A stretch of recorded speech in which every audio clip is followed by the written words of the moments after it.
Okay. Hey everyone. Thanks for finding the time. I know it's still relatively early. We had some nice events last night, so thanks for making it. My name is Stepan. I'm head of comms at Tangem. Tangem is a hardware wallet company. I'll explain more about the product as we move on. But today's title is how to onboard the next 100 million to self-custody. And mind you, it's not just any kind of self-custody. We're taking it hardcore mode. We're talking hardware-backed self-custody, which is arguably like the safest, the purest form of it. And you might ask, so why 100 million? Why that specific number? And the truth is, I just wanted it to sound cool. I just wanted to kind of sound like a, Brian Armstrong, but with ginger hair. So it can be any number. It can be, even if it's one person, if 10, 100, as long as we manage to onboard them to self-custody, we're doing the right thing. And it's a net positive for the entire industry. So let's move on. I'm going to start with this number, 12%. That comes from our report that we did with protocol theory. So just 12% of US-based crypto holders actually use a hardware wallet. I think it's a criminally low number, and that applies to US-based holders. So if you take the entire world, the number is going to be much lower because the US historically has been the biggest market for hardware. So you might ask, why is that? And it's a couple of things, really.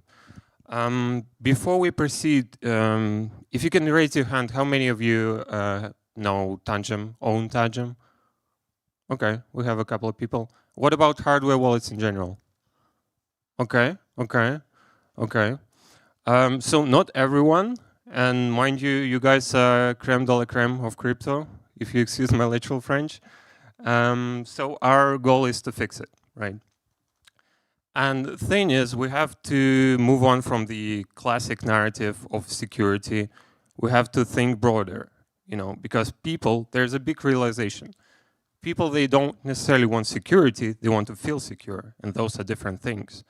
And the technical evolution curve of hardware wallets has sort of flattened over the years. So your modern hardware wallet, it's pretty much safe. It's safe for 99.9% cases. I mean, you might ask, oh, what if, I don't know, some obscure hacker captures it, takes it to some underground lab, spends a whole year trying to hack it, spends hundreds of thousands of dollars doing it. Might they succeed? I don't know. They might, but would that be economically viable? No. Would that be scalable? No. So you're safe when it comes to security. So we need to move on and start thinking about security as the baseline. So, okay, your hardware wallet is safe. Now what? And here we come to the actual use of hardware wallets, right? So you think of it, usually it's kind of like a USB-like flash drive. You need to plug it in. You need to kind of like put your pin in. And it's a whole different thing on top of your usual stack, right?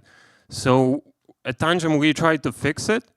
And basically, we came up with this very simple form factor. It's a plastic card. It has the highest grade security chip in it.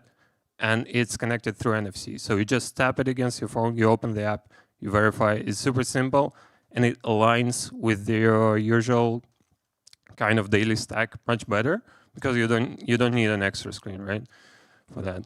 And subscriptions, that's happened as well in the industry. I think it's a bad precedent. I think that shouldn't happen in our industry.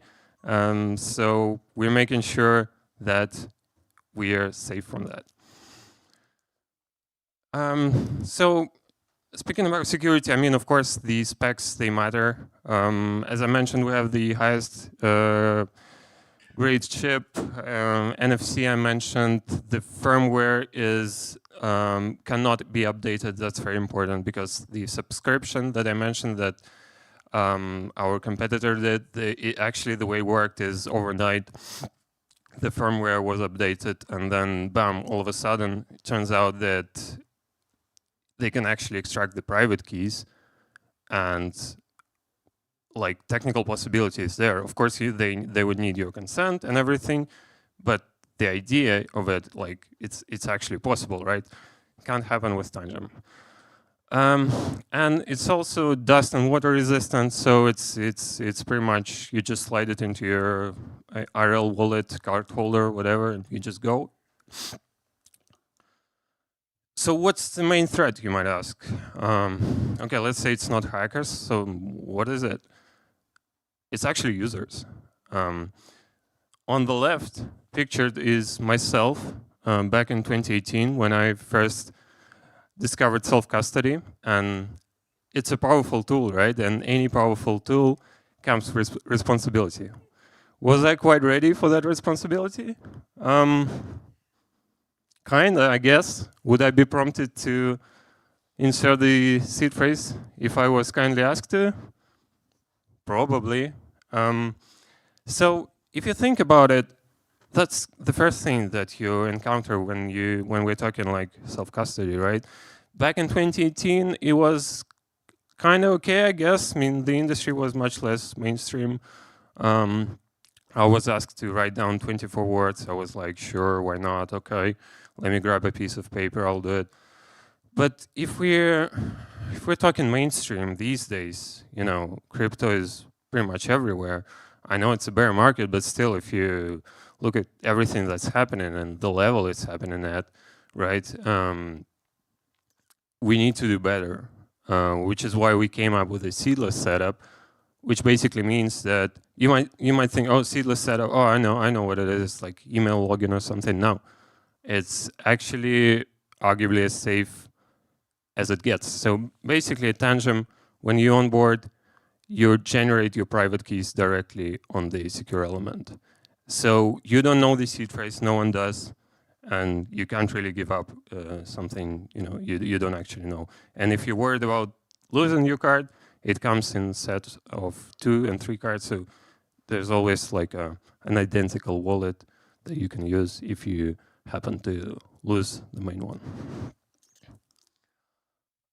So speaking of seed phrases, again, we all, like every now and then we get these funny accidents. These are just from a couple of months ago. On the left, you have a South Korea tax agency seizing some assets. They put out a press release with photos, and they kind of flexed, okay, we captured some, look at that, hardware wallets, and they actually put the seed phrases written down next to the wallets. And naturally, someone went and checked, inserted the seed phrase, and lo and behold, 5 million, right there. And the one on the right comes from a video. It's body cam footage from like a US police officer who pulled a vehicle and did a search. And at some point, they pulled out a sheet of paper that has 24 words written down. So yeah, those things happen, and it's kind of scary. So security is maxed out to the reasonable extent, as we discussed. This initial friction of seed phrases, we solved it. So you might ask, what's next, right? And the truth is, there is so much more to be done in terms of UX.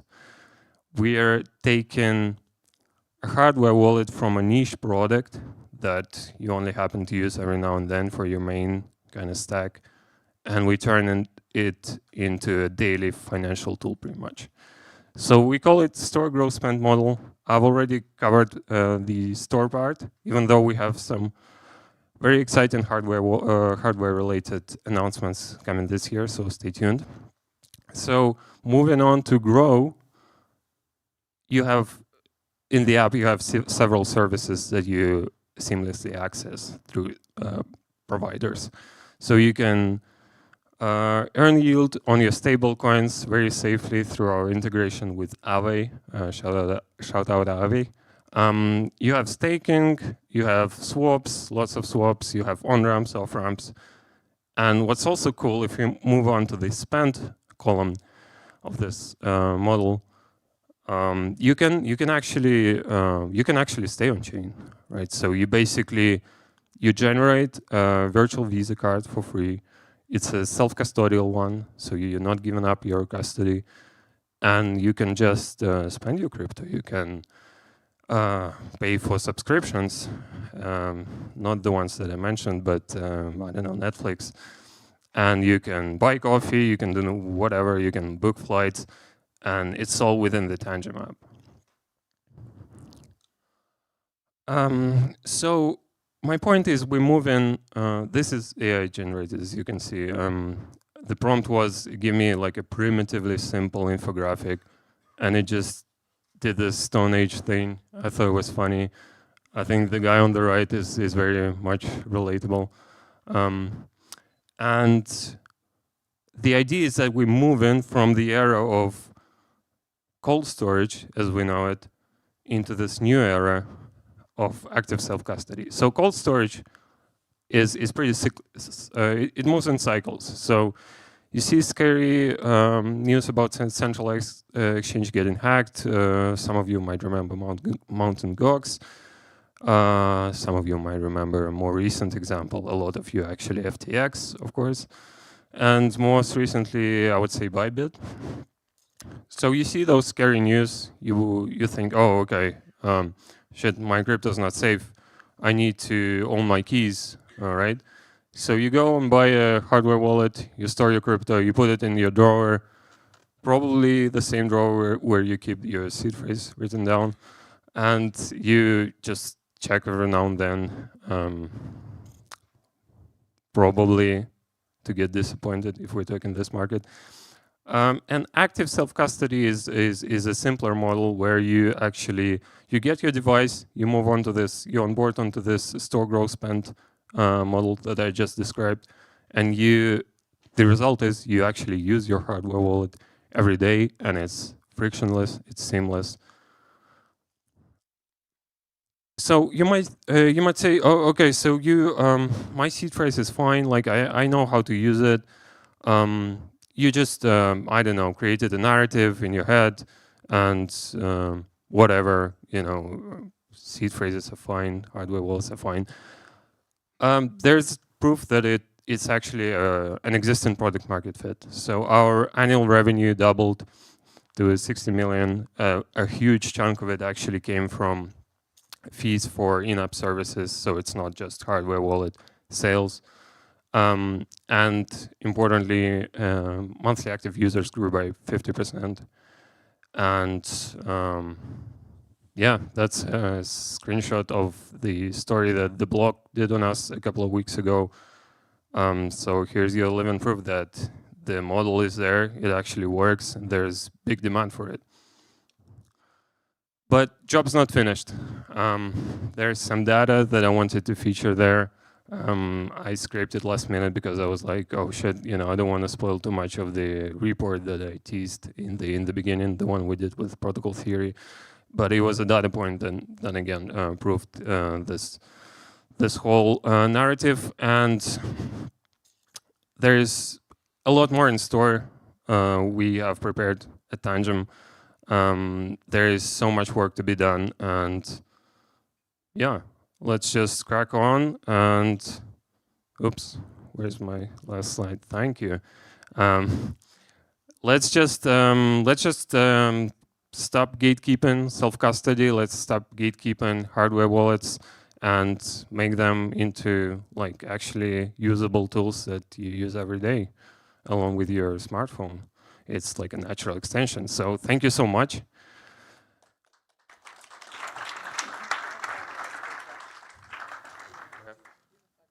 Okay. We have some time left, so if you guys have any questions, I'd be happy to answer.